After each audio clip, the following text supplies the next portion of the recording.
Herkese sonunda kanalıma videoma hoş gelmişsiniz.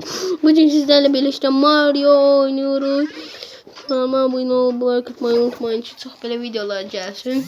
Başlıyor. Şimdi burada balık denizde yüzürü. Tıp çık çık ayda. Bura koymaya olur, ha koymaya olur, ne hoş.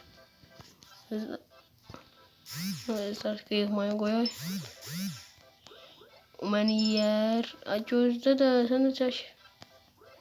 Son anda kaç. Nasıl hiç parazit toplamayacağım ancak kaçacağım çünkü burada çok çətinlidir. Ben bir defa buranı keçmeye çalışırdım, keçə bilmirdim heç vaxt. Ancaq dostlar bugün sizlerle birlikte 5 tane video gələcək. Sizə videolarda 5 tane video gələcək. İndi birincisini çəkdim. Green'i. İkincisini çəkəcəm. İkincisini indi budur. Sonradan bacımla şey oynadık. Penalty challenge. Sonra bacımla futbol oynadık. Sonradan ya da yok. Mesela penalty challenge bugün atacağım. Bacımla futbol oynadığı videosunu sabah atacağım. Ona göre like atın. Bir de bildirişleri açın ki böyle videolar gelsin. Bugün 4 tane video gelir. 4 tane video gelir. Sonra FC Mobile. Çok ikra oyunlar gelecek. Çok ikra videolar gelecek ama neyse oyuna yeni başlıyor. Dostlar burada böyle bir dakikalık video. Bir dakikalık ne gitti. Şimdi başlıyor. Ay burada. İçi bunu da oynayayım dostlar kurtarım. Ay!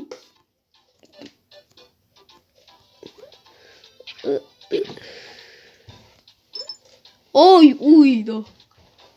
Bu ne zor yapardı. Oho. Şimdi bu videodan sonra penalty challenge videosu gelecek. Penalty challenge. Bakmayı severim.